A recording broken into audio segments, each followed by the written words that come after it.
साथियों, आपने डॉक्टर को आला लेकर हिंदुओं के ईश्वर की मूर्ति का बुखार चेक करते हुए अवश्य देखा होगा। आपने यह भी देखा होगा कि किस प्रकार जब हिंदुओं के ईश्वर को बहुत गर्मी लगती है तो उनके लिए जो है एसी की व्यवस्था की जाती है। जी हाँ साथियों, आप समझ सकते हैं कि हिंदू अपने ईश्वरों की मूर्तियों के प्रति कितने सेंसिटिव हैं।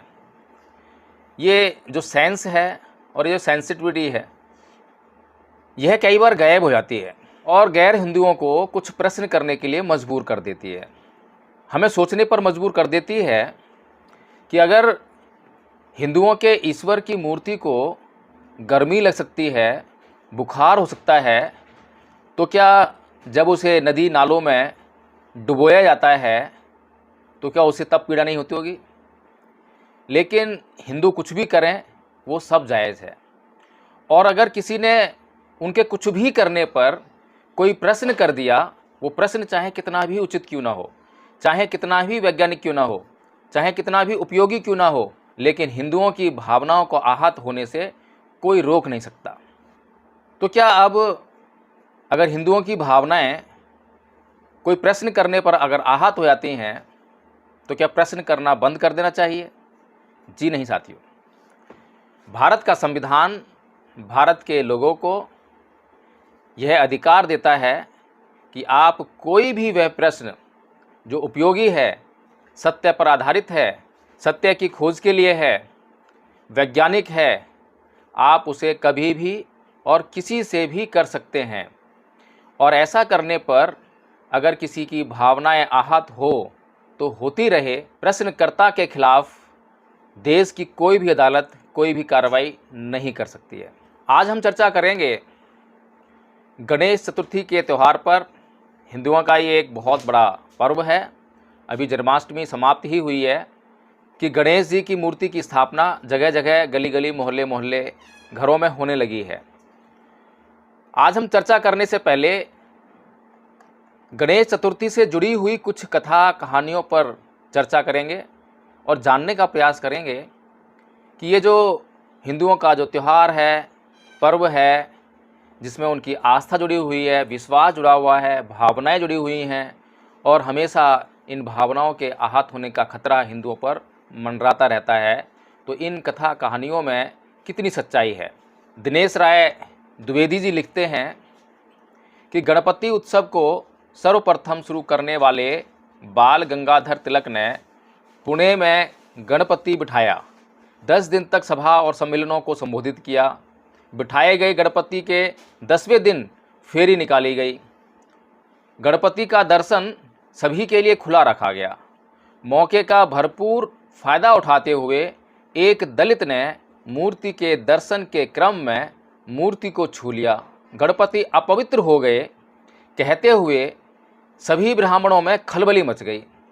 सभी तिलक को गरियाते हुए कहने लगे कि देखा, गणपति को सार्वजनिक किया तो कैसे धर्म ही डूब गया। अब कौन ब्राह्मण इस मूर्ति को अपने घर में रखेगा। तब तक फेरी पुणे के बाहर और मुलामुठी नदी तक आ पहुंची थी। तभी आराम से तिलक ने कहा कि चिल्लाते क्यों हो, शांत रहो, मैं धर्म को डूबने कैसे दूंगा। धर्म को डुबोने की अपेक्षा हम इस अपवित्र मूर्ति को ही डुबो देते हैं। और इस प्रकार गणपति की मूर्ति को ही डुबो दिया गया।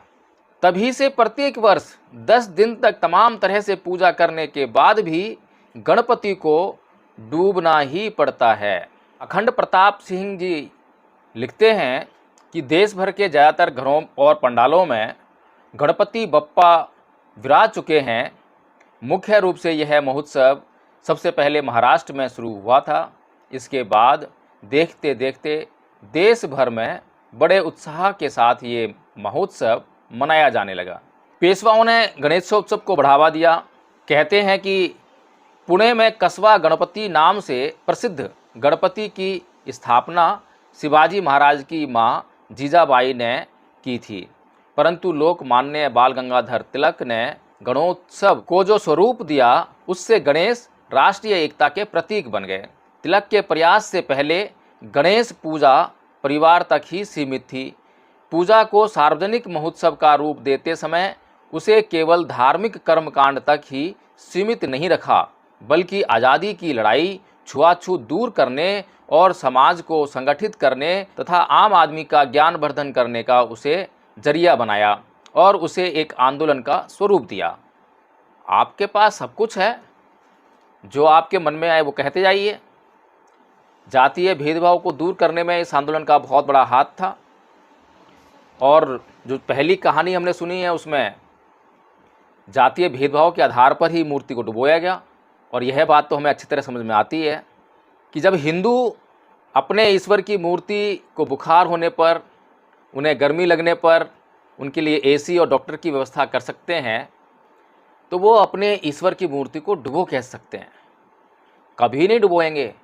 अरे इतनी फीलिंग्स हैं, इतना सेंसिटिव मामला है, वो अपने ईश्वर की मूर्ति को होने वाले हर कष्ट को महसूस कर सकते हैं, तो क्या डूबने पर जो व्यक्ति को पीड़ा होती है, मनुष्य को जो पीड़ा होती है, क्या उसे महसूस नहीं करेंगे? ज़रूर करेंगे।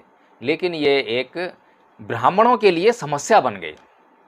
और जो पहली कहानी जो है, इस तरह से ये साबित करती है कि जो पहली कहानी है कितनी सच्चाई से भरी हुई है। अब अगर हम इसमें और जांच करना चाहें तो बाल गंगाधर तिलक का कोई भी आंदोलन दिखाइए जिसमें उन्होंने अछूतोद्धार के लिए कुछ काम किया हो या उनके लिए आवाज़ उठाई हो। आपको एक भी काम, एक भी कहानी बाल गंगाधर तिलक के बारे में इस प्रकार की नहीं मिलेगी कि उन्होंने जातिवाद को ख़त्म करने के लिए कभी कोई प्रयास भी किया। अभी मैं एक चापेकर ब्रदर्स नाम की फ़िल्म देख रहा था। पूरी फिल्म को आप देख लीजिए, उसमें कहीं पर भी आपको अछूतों पर होने वाले अत्याचारों के बारे में कोई जानकारी नहीं मिलने वाली है। जब हम कोई फ़िल्म बनाते हैं तो फिल्म में हम समाज को दिखाते हैं कि हमारे चारों तरफ का समाज किस प्रकार का है। और ये तो राष्ट्रीय आंदोलन की बात है। राष्ट्रीय आंदोलन में केवल ब्राह्मण ही ब्राह्मण दिखाए गए। क्या इस भारत में ब्राह्मणों के अलावा कोई और अन्य जातियां रहती ही नहीं थी? क्या अन्य जातियों की क्या स्थिति थी, उनकी राष्ट्रीय आंदोलन में क्या भूमिका थी, इसको दिखाना जरूरी नहीं था? उन ब्राह्मणों का किन किन लोगों ने सहयोग किया, उनकी जाति क्या थी, या वो अन्य जातियों के साथ में कैसा व्यवहार करते थे, क्यों नहीं दिखाया गया? क्योंकि ये बात, ये तथ्य जग जाहिर है कि पूरे आज़ादी के आंदोलन में अगर किसी की बात नहीं हुई तो वो थी अछूतों की आज़ादी की बात, जिसके लिए केवल और केवल परम पूज्य बाबा साहेब डॉक्टर भीमराव अंबेडकर, ज्योतिबा फूले, साहू जी महाराज इत्यादि महापुरुष लड़ाई कर रहे थे। इसके अलावा साथियों, चाहे आप जो है नेहरू जी के ऊपर बनी हुई फिल्म देख लीजिए, गांधी जी के ऊपर बनी हुई फिल्म देख लीजिए, चाहे आप पटेल जी के ऊपर बनी हुई कोई फिल्म देख लीजिए, सुभाष चंद्र बोस के ऊपर बनी हुई कोई फिल्म देख लीजिए, इन फिल्मों को देखने से आपको कभी लगेगा ही नहीं कि भारत में कभी कोई छुआछूत नाम की समस्या भी थी। आपको कभी ये महसूस ही नहीं हो सकता कि भारत में जातिवाद एक समस्या है। लेकिन जब परम पूज्य बाबा साहेब डॉक्टर भीमराव अंबेडकर के ऊपर फिल्म बनती है तो ऐसा मालूम पड़ता है कि अगर भारत में सबसे अधिक विकट कोई समस्या है तो वह केवल और केवल जातिवाद है। आज भी जातिवाद की आग में यह देश जल रहा है। आज भी आरक्षण के विरोध में आवाज़ें उठती हैं। अभी आज हम चर्चा कर रहे हैं गणेश चतुर्थी पर, तो इस पर थोड़ा फोकस करते हैं। अब इससे जुड़ी हुई एक और कहानी है। ये कहानी थोड़ी सी पौराणिक है, यानी कि कल्पनाओं पर आधारित है। यथार्थ से इसका कुछ लेना देना बिल्कुल भी नहीं हो सकता है, क्योंकि कुछ इसमें ऐसे प्रश्न उठेंगे जो कि आपको जो है सोचने पे मजबूर करेंगे। तो कहानी इस प्रकार है कि कुबेर को अपने धन संपदा पर बहुत घमंड हो गया और वह यह सोचकर कि मैं अपने धन वैभव को किसको दिखाऊं, और उसको दिखाने के लिए सबसे पहले उसने जो है शिव को चुना और शिव के पास गया और शिव को कहा कि आप मेरे घर पर भोजन करने के लिए पधारिए। शिव जी उसकी मनसा को भांप गए और उसके निमंत्रण को अस्वीकार कर दिया, और अस्वीकार करते उन्होंने कहा कि मैं तो नहीं जा सकता, लेकिन मेरा पुत्र गणेश चला जाएगा। तो धन कुबेर ये सोचता है कि चलो शिव नहीं तो उनका पुत्र गणेश ही सही, मुझे तो अपना धन वैभव सिखाना है। तो वो शिव के पुत्र गणेश को अपने साथ में लेकर अपने घर आते हैं और उसके लिए सोने की थाली में नाना प्रकार के भोजन को परोसते हैं। अब गणेश जो है पेटू है और खाते रहे पूरे घर का खाना ख़त्म कर दिया। अब बातें अगर आप यकीन कर सकें तो यकीन करते जाइए, आगे की कहानी जो है वो थोड़ी सी इसी प्रकार से विचलित कर देने वाली है। अगर आप विचलित हो जाएं तो घबराएं ना और कहानी को पूरा सुनने का प्रयास करें। तो गणेश जो है इतने पेटू कि पूरे घर का खाना खा गए, और जब खाना ख़त्म हो गया तो गणेश बोले कि और लेकर आओ। अब धन कुबेर को अपनी गलती का एहसास हो गया कि उसने क्या गलती की है। उसने जो है गणेश जी से माफ़ी मांग ली। तो गणेश जी उस धन कुबेर को किसी प्रकार का श्राप नहीं देते, कोई उसे दंड नहीं देते और उसे माफ़ करके चल देते हैं। अब चलते कैसे हैं, आने की तो पता लगी नहीं कि धन कुबेर के साथ में जब आ रहे थे तो उनकी सवारी चूहे पे बैठ के आ रहे थे, कुबेर किस पर बैठ कर आ रहा था, ये कुछ कहानी में बताया नहीं गया है, घालमेल हो गया है। लेकिन जाते वक्त की कहानी ये कह रही है कि गणेश जी अपने वाहन चूहे पर बैठकर अपने घर की ओर जाने लगे। अब क्योंकि खाना बहुत ज़्यादा खाया हुआ है, पूरे घर का भोजन समाप्त कर दिया है, तो उनका वज़न काफ़ी भारी हो गया है। तो मूषक जो है यानी उनका जो सवारी है वो उनको बड़े संभालते संभालते जो है लेकर चलने का प्रयास कर रहा है। ऐसा प्रयास करने के दौरान मूषक का संतुलन बिगड़ता है और गणेश जी धड़ाम से जो है नीचे गिर जाते हैं और उनके सारे कपड़े खराब हो जाते हैं, गंदे हो जाते हैं। वो चारों तरफ नज़र दौड़ाकर देखते हैं कि कहीं किसी ने उनको देखा तो नहीं, तो देखते हैं कि किसी ने नहीं देखा। लेकिन तभी जो है किसी के हंसने की आवाज़ आती है और वो इधर उधर देखते हैं तो आकाश में उन्हें चंद्रमा उन पर हंसता हुआ दिखाई देता है। तो वो चंद्रमा को हंसता हुआ देखकर उसे श्राप दे देते हैं कि तुझे अपनी सुंदरता पर इतना घमंड है, आज के बाद तू किसी को दिखाई नहीं देगा। अब जब चंद्रमा को यह श्राप मिला तो चंद्रमा विचलित हो गया कि मैं दिखाई नहीं दूंगा और मैं इतना सुंदर।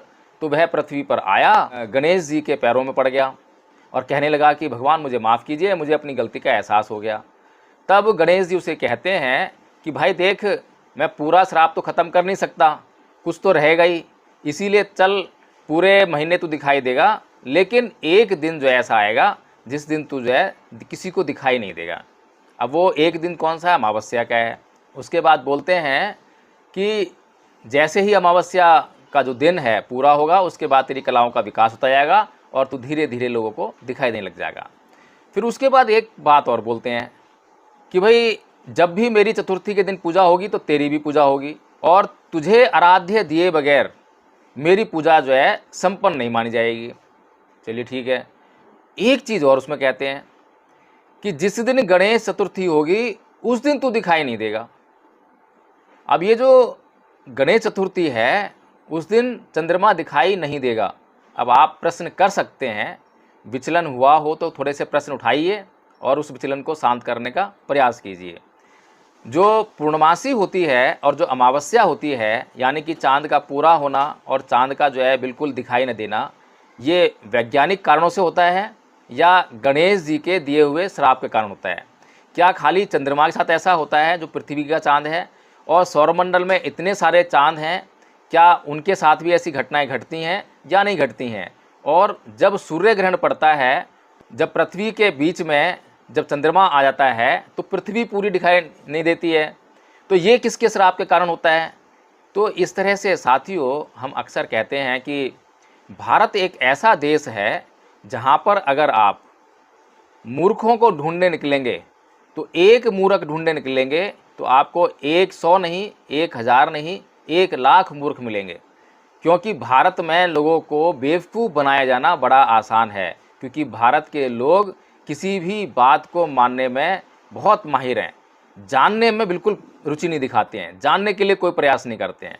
गणपति बप्पा मोरया, मराठी में प्रियतम को बप्पा कहा जाता है, जिसको हम चाहते हैं। मोरया मतलब विजय हो, जीत हो। अब पता नहीं कौन सा युद्ध चल रहा होता है जिसमें जीत की कामना करते हैं और अपने लिए हम मांगते हैं और हम खुद ही ईश्वर के लिए कामना कर रहे हैं कि उनकी जीत हो। तो ये समझ से बाहर बातें हैं। हालांकि कुछ बातें हमें मान भी लेनी पड़ेंगी, अगर नहीं मानी तो भावनाओं के हाथ होने का बड़ा भारी खतरा है। अब यह जो महोत्सव है, बाल गंगाधर तिलक ने इसकी शुरुआत क्यों की, आखिर उसकी ज़रूरत क्या पड़ी। लोग कहते हैं कि इसको राष्ट्रीय आंदोलन बनाने के लिए, राष्ट्रीय आंदोलन से जोड़ने के लिए इसकी शुरुआत बाल गंगाधर तिलक ने की। लेकिन जो पहली कहानी जो हमने देखी वो कुछ और कहती है। इसके अलावा अगर उस समय के वातावरण को हम देखें तो उस समय महामना ज्योतिबा फूले जी का आंदोलन बड़े जोरों पर था और भारत की जो आबो हवा थी उसमें बहुत भारी बदलाव देखा जा रहा था। और ये भारी बदलाव क्या था, इसको जानने का प्रयास करते हैं, क्योंकि इसी से मालूम पड़ेगा कि ये जो गणेश महोत्सव के पीछे क्या षड्यंत्र छुपा हुआ है, उसकी क्या उपयोगिता है। इसको शुरू करने से पहले मैं आप लोगों को एक बात बताना चाहता हूँ कि बहुत से लोग भूलवश ज्योतिबा फूले के आगे महात्मा शब्द का प्रयोग कर लेते हैं। जो महात्मा शब्द है उसमें आत्मा जुड़ी हुई है और अम्बेडकरवादियों और बौद्धों का आत्मा शब्द से कोई मतलब नहीं है। इसलिए यह शब्द से हमें थोड़ा सा परहेज़ करना चाहिए और किसी भी अपने महानतम व्यक्ति के लिए महात्मा शब्द का प्रयोग नहीं करना चाहिए। हम महापुरुष शब्द का इस्तेमाल कर सकते हैं, महामना शब्द का इस्तेमाल कर सकते हैं, या सीधे जो है ज्योतिबा फूले जी कह सकते हैं। तो आइए चलते हैं और जानने का प्रयास करते हैं कि उस वक्त महामना ज्योतिबा फूले क्या कर रहे थे, सावित्रीबाई फूले क्या कर रहे थे। 24 सितंबर 1873 को महामना ज्योतिबा फूले ने सत्यशोधक समाज की स्थापना की। अब इस सत्यशोधक समाज की स्थापना का मकसद क्या था, ये जानिए। इस सत्यशोधक समाज के जरिए महामना ज्योतिबा फूले ब्राह्मणों की सत्ता को चुनौती देते हुए स्त्रियों की शिक्षा पर जोर देते थे। 1848 में अपनी पत्नी के साथ मिलकर लड़कियों के लिए पहला स्कूल खोला। स्त्रियों की शिक्षा, विधवा पुनर्विवाह, अवैध एवं अनाथ बच्चों के लिए अनाथालय की व्यवस्था, पुरोहितों के बिना शादी करवाने की शुरुआत, बाल विवाह के खिलाफ आंदोलन, दलित और पिछड़ों की शिक्षा के लिए आंदोलन, ये कुछ ऐसी झलकियां हैं जिनको आप अगर समझने का प्रयास करें तो आपको जो ये आंदोलन है और इस आंदोलन को दबाने के लिए प्रतिक्रांति के रूप में जो बाल गंगाधर तिलक का गणेश महोत्सव है उसको आप अगर कंपेयर करके देखें तो आप समझ सकते हैं ये ऐतिहासिक तथ्य है। ये इतिहास में जाकर आप कभी भी जांच कर सकते हैं कि महामना ज्योतिबा फूले उस समय क्या कर रहे थे। महामना ज्योतिबा फूले उस समय स्त्रियों की शिक्षा की बात कर रहे हैं और बाल गंगाधर तिलक जो है स्त्रियों की शिक्षा के बिल्कुल खिलाफ थे। तो अब एक प्रश्न ये उठता है कि अगर महामना ज्योतिबा फूले ये सब आंदोलन कर रहे थे जो कि भारत के लोगों के जीवन के उच्च स्तर के लिए बहुत ज़रूरी थे, तो जो बाल गंगाधर तिलक कर रहे थे, गणेश महोत्सव बना रहे थे, उसकी क्या आवश्यकता थी। उससे जो है उन्होंने भारत के लोगों के जीवन में किस उपलब्धि को हासिल किया।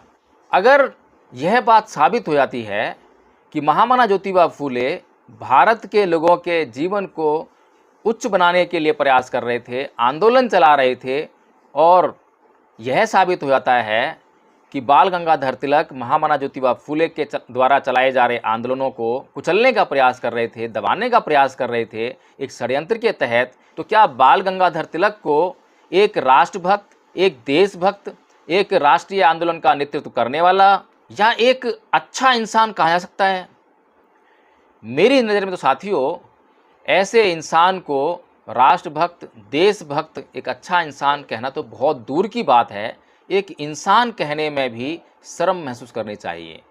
एक तरफ वह व्यक्ति जो अछूतों के उद्धार में लगा हुआ है, स्त्रियों की शिक्षा में लगा हुआ है, विधवा पुनर्विवाह के लिए प्रयास कर रहा है, अनाथ एवं अवैध बच्चों के लिए अनाथालय की व्यवस्था कर रहा है, और एक वो व्यक्ति जो इन सभी बातों का विरोध कर रहा है। महामना ज्योतिबा फूले के इस आंदोलन से भारत में क्या हुआ, विशेष तौर पर पुणे में क्या हुआ, महाराष्ट्र में क्या हुआ। पुणे समेत पूरे महाराष्ट्र के ब्राह्मणों की महामना ज्योतिबा के इन आंदोलनों से नींद उड़ गई थी। ब्राह्मणों को डर था कि स्त्रियों और शूद्रों के पढ़ लिख जाने से उनकी दुकान बंद हो जाएगी। महामना ज्योतिबा की हत्या करने के लिए ब्राह्मणों ने घोंडिबा जैसे हत्यारों को उनके घर भेजा, जो कि बाद में उल्टे उनके अनुयायी बन गए। ब्राह्मणों ने महामना ज्योतिबा फूले को उनके घर से निकलवा दिया। सावित्रीबाई फूले पर गोबर और पत्थर फेंके गए। अब ये सब जो है महामना ज्योतिबा फूले और सावित्रीबाई फुले के साथ में क्यों हो रहा था, वो ऐसा कौन सा अपराध कर रहे थे, इसको हमें सोचना चाहिए, जानना चाहिए। इसी प्रकार से अगर हम बाल गंगाधर तिलक का जो अखबार निकलता था केसरी, अगर हम उसके लेखों के ऊपर चर्चा करें तो वो हमेशा अपने लेखों में महामना ज्योतिबा फुले के खिलाफ लिखते थे, उनकी बहुत कट्टर आलोचना उसमें करते थे और उनके द्वारा चलाए गए आंदोलनों का लगातार उसमें जिक्र करते हुए उनके आंदोलनों को हिंदू धर्म के खिलाफ बताते थे। बाल गंगाधर तिलक अपने अखबार केसरी का उपयोग हमेशा महामना ज्योतिबा फुले के आंदोलनों को बदनाम करने के लिए, उन्हें अंग्रेज़ों का पिट्ठू दिखाने के लिए और हिंदू धर्म का विरोधी बताने के लिए क्या करते थे। और इतना सब कुछ करने के बाद भी जब महामना ज्योतिबा फुले का असर जो है, जो समाज में फैल रहा था, जो लोग पीड़ित थे, अत्याचार सहने के लिए मजबूर थे, जब उन्हें एक आस दिखाई दी तो महामना ज्योतिबा के इन आंदोलनों का असर जो है दिन ब दिन बढ़ने लगा। और जब इनका असर कम होते हुए दिखाई नहीं दिया तो बाल गंगाधर तिलक ने धर्म और राष्ट्रवाद का सहारा लिया। इस समय तक अगर साथियों हम देखें तो कार्ल मार्क्स धर्म को अफीम का नशा बता चुके थे और बाल गंगाधर तिलक कार्ल मार्क्स को अच्छी तरह पढ़ चुके थे कि उन्होंने क्या कहा है धर्म के बारे में। उन्होंने कभी भी अपने अखबार में कार्ल मार्क्स के विरोध में कभी कुछ लिखा हो ऐसा ना हमने कभी सुना है, ना कभी हमने पढ़ा है। लेकिन उनको क्योंकि अच्छी तरह से मालूम था कि अगर धर्म अफीम का नशा है तो भारत में जो धर्म की स्थिति है उससे अधिक नशा, उससे अधिक असरकारी नशा जो है पूरी दुनिया में कहीं नहीं मिल सकता। इसीलिए उन्होंने जो है महामना ज्योतिबा के आंदोलनों के विरोध में इस धर्म को और राष्ट्रवाद को मुख्य हथियार के रूप में लिया। और इसी कारण से जो है उनके दिमाग में ये गणेश महोत्सव मनाने का जो खुरापाती आइडिया है ये आया। अब बाल गंगाधर तिलक ने महामना ज्योतिबा फुले के द्वारा चलाए गए आंदोलनों का विरोध किया, ये कैसे मालूम पड़ता है, इसकी भी हम जो है जांच करते हैं। महान स्कॉलर गेल ओमवेट अपनी मशहूर किताब cultural revolt in colonial society the non Brahman movement in western India page number 262 और 264 पर लिखती हैं कि तिलक ने धार्मिक भीड़ को अपने राष्ट्रवादी एजेंडे से जोड़ने के लिए गणपति महोत्सव की शुरुआत की थी। इन मेलों में गीत गाने वाले लोग ना सिर्फ अंग्रेज़ों और मुसलमानों का मखौल बनाते थे बल्कि समाज सुधारकों के बारे में भी ऊट पटांग बोलते थे। तो ज्योतिबा फुले का आंदोलन जाति व्यवस्था के विरुद्ध था। भारत के ऊपर वे जाति व्यवस्था को एक काला धब्बा मानते थे, राष्ट्र को तोड़ने वाला एक कारक मानते थे, देशभक्ति में बाधा मानते थे, मानवता को शर्मसार करने वाला और असमानता बढ़ाने वाला मानते थे। वहीं पर बाल गंगाधर तिलक का कहना था और उनका मानना था कि जाति व्यवस्था पर भारतीय समाज की बुनियाद टिकी हुई है। जाति की समाप्ति का अर्थ है भारत की बुनियाद को तोड़ देना, और अगर भारत की बुनियाद टूट जाएगी तो राष्ट्र और राष्ट्रीयता भी टूट जाएगी। तो महामना ज्योतिबा फुले कहते हैं कि ब्राह्मणों ने अपने फायदे के लिए समाज को ब्राह्मण, वैश्य, शूद्र और क्षत्रिय में बांटा। महामना ज्योतिबा फुले का यह भी कहना था कि जिस प्रकार से बाल काटना नाई का धंधा है, कपड़े धोना धोबी का धंधा है, इसी प्रकार से पूजा पाठ करना और करवाना ब्राह्मण का धर्म नहीं धंधा है। ब्राह्मण जो है ये सब कर्मकांड करवाने के लिए, पूजा पाठ करवाने के लिए पैसे लेता है, फ्री में नहीं करता है, कोई श्रद्धा नहीं है उसकी। अगर किसी के पास पैसे ना हो और ब्राह्मण उसका जो है फ्री में पूजा पाठ कर दे, कर्मकांड कर दे, ऐसा ना आपने कभी सुना होगा ना कभी देखा होगा। अगर आपने ऐसा कभी नहीं देखा है ना ही सुना है तो आप अच्छी तरह समझ सकते हैं कि ये ब्राह्मण का धंधा है, धर्म नहीं है। तो इसी प्रकार से अब बाल गंगाधर तिलक के विचार क्या हैं? बाल गंगाधर तिलक ने ज्योतिबा फुले को राष्ट्रद्रोही कहा क्योंकि वो जाति को तोड़ना चाहते थे, और बाल गंगाधर पीछे क्या कह रहे हैं कि जाति को तोड़ना राष्ट्र को तोड़ना है, और ज्योतिबा फुले वही काम कर रहे हैं कि वो जाति को तोड़ने का प्रयास कर रहे हैं। तो उनको जो है सीधे सीधे राष्ट्रद्रोही कहकर संबोधित किया। बाल गंगाधर तिलक का यह भी कहना है कि सभी जातियों को उनकी जाति के लिए निर्धारित कार्य को ही करना चाहिए। तिलक ने महार, मातंग जैसी जातियों के स्कूल में प्रवेश का सख्त विरोध किया। उनका कहना था कि केवल उन जातियों का स्कूल में प्रवेश होना चाहिए जिन्हें प्रकृति ने इस लायक बनाया है, यानी कि उच्च जातियाँ। तिलक यह भी कहते थे कि कुणबी किसान समाज के बच्चों को इतिहास, भूगोल और गणित पढ़ने की क्या ज़रूरत है? उन्हें अपने परंपरागत जातीय पेशे को अपनाना चाहिए। आधुनिक शिक्षा उच्च जातियों के लिए ही उचित है।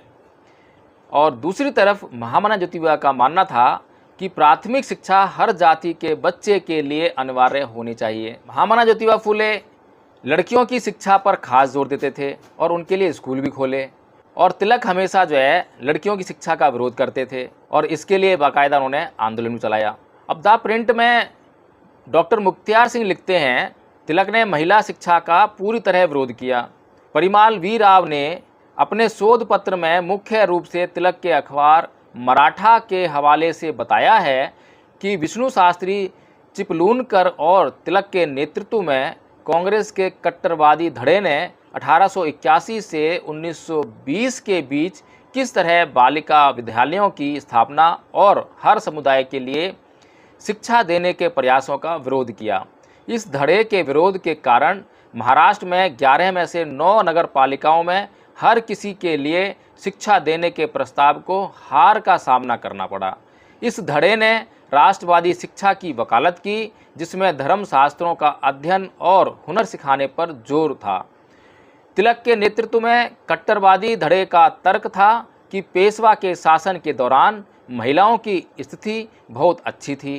तिलक के ये विचार उनके अखबार मराठा के 15 मार्च 1885 के अंक में छपे हैं। तो हम कोई भी बात बेसिर पैर के नहीं कर रहे हैं, हवा में नहीं कर रहे हैं।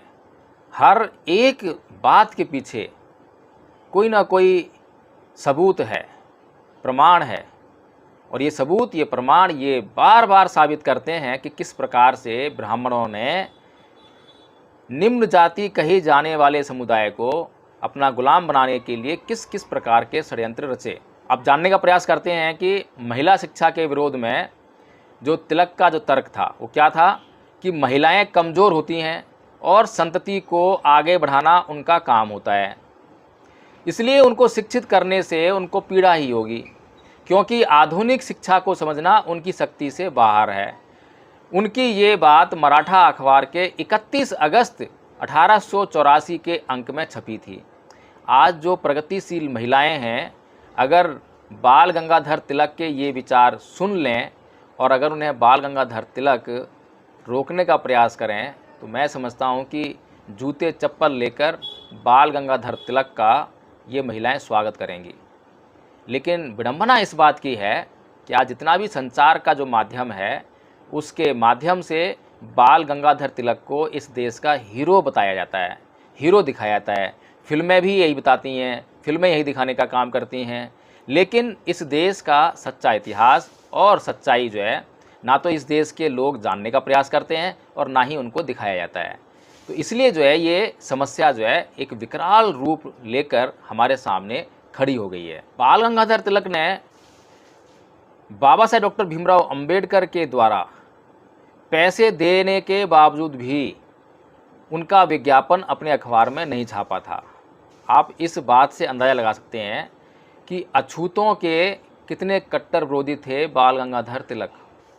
तो अब एक बात और कि अभी ये जो महोत्सव है, पहले क्या था? पहले था सिर्फ एक दिन का व्रत गणेश चतुर्थी का, पौराणिक कथाओं के अनुसार। लेकिन उसको 10 दिन क्यों मनाया गया? ये एक बहुत अहम प्रश्न है। जन्माष्टमी के समय पर एक मेले का आयोजन भी अब होने लगा है, और ये मेला जो है कोई एक दिन के लिए 2 दिन लगता नहीं है, ये कई दिन के लिए लगाने का इसके पीछे षड्यंत्र है। यानी कि जहाँ तक हिंदुओं की मंशा को अगर हम पहचानने का प्रयास करें, तो जन्माष्टमी के बाद जो अगला त्यौहार आता है वो दशहरे का आता है, और दशहरे के बाद दीपावली का। यानी कि इनकी पूरी योजना इस प्रकार से है कि किसी भी प्रकार से जन्माष्टमी से शुरू हुआ उत्सव दिवाली तक चलता रहे, और दिवाली तक जो है लोगों को इस उत्सव से, इस धार्मिक अंधविश्वास से, पाखंड से, अंधश्रद्धा से फुर्सत ही ना मिले, वो कुछ और सोच ही ना सकें, पढ़ाई लिखाई के बारे में तो सोचना ही भूल जाएं। ये इसका मकसद है। तो इसलिए इस षड्यंत्र की बू को हमें समझना चाहिए, जानना चाहिए। और अब इस वीडियो के अंत में अगर आप लोगों को कुछ समझ में आया हो और कुछ जानकारियाँ आपको अच्छी लगी हों, तो सबसे पहले तो आप जो है इस चैनल को सब्सक्राइब कर दीजिए। और हमारा चैनल सत्य को दिखाता है, जांच करता है, प्रश्न करता है और आपके लिए अच्छे अच्छे वीडियो लेकर आता है। और वहीं पर दूसरी तरफ जो मनुवादी मीडिया है, मनुवादी सोशल मीडिया, मनुवादी यूट्यूबर्स जिनके सब्सक्राइबर्स मिलियंस में हैं, वे लोग लगातार आपके सामने मनुवाद को परोसने का काम करते हैं। तो यदि आप चाहते हैं कि हम आपको मनुवाद से बचाने के लिए इस प्रकार के वीडियो बनाते रहें, तो आप हमें प्रोत्साहन दें। और प्रोत्साहन देने के लिए सबसे पहले आप जो है इस चैनल को सब्सक्राइब कर लीजिए और इस वीडियो को लाइक कर दीजिए। इस पर कमेंट करके आप कुछ प्रश्नों का जवाब दीजिए। और वे प्रश्न क्या हैं? पहला प्रश्न ये है कि क्या यह महोत्सव बहुजन समाज की हकमारी के लिए था? दूसरा प्रश्न ये है, क्या तिलक को एक राष्ट्रवादी नेता कहा जा सकता है? तीसरा प्रश्न ये है, क्या तिलक एक देशभक्त कहे जा सकते हैं? क्योंकि देशभक्त होने के लिए जिस पैरामीटर की आवश्यकता है वो भी आपको मैं बता दूं कि एक देशभक्त कहलाने के लिए उसको अपने देश से प्रेम होना चाहिए। और देश से प्रेम का मतलब ये है कि देश की जो मिट्टी है, देश का जो जल है, देश के जो जंगल हैं, देश के जो लोग हैं, सबसे प्रेम होना चाहिए। ये नहीं कि मैं कुछ चीज़ों से प्रेम करूं और कुछ चीज़ों को छोड़ दूं। तो इसीलिए आप निर्णय कीजिए कि क्या तिलक जो हैं देशभक्त कहे जा सकते हैं। अगला प्रश्न है कि तिलक और ज्योतिबा फूले में से, दोनों में से किसने देश की एकता और अखंडता के लिए काम किया? क्या तिलक ने जो काम किया वो देश की एकता के लिए काम था, जहाँ पर वो एक समाज के विरोध में काम कर रहे हैं, केवल अपने ही समाज के पक्ष में काम कर रहे हैं? और अगला प्रश्न बड़ा महत्वपूर्ण है कि जो अब तक हमने जो इसमें विश्लेषण किया है इस वीडियो में, क्या उस विश्लेषण के बाद तिलक को देशद्रोही या देश का गद्दार कहना चाहिए? क्या ये उचित है? तो साथियों, इन सभी सवालों का जवाब आप कमेंट में लिखिए और इस वीडियो को आप शेयर करना मत भूलिए।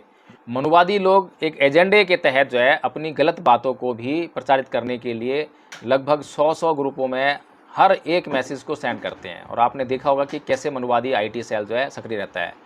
इसीलिए आपको भी सपोर्ट करने के लिए, उनके वीडियोज़ को आगे बढ़ाने के लिए जितने भी आपके पास ग्रुप हैं उन तमाम ग्रुप्स में इस वीडियो को शेयर कर दीजिए। जय भीम, नमो बुद्धाय।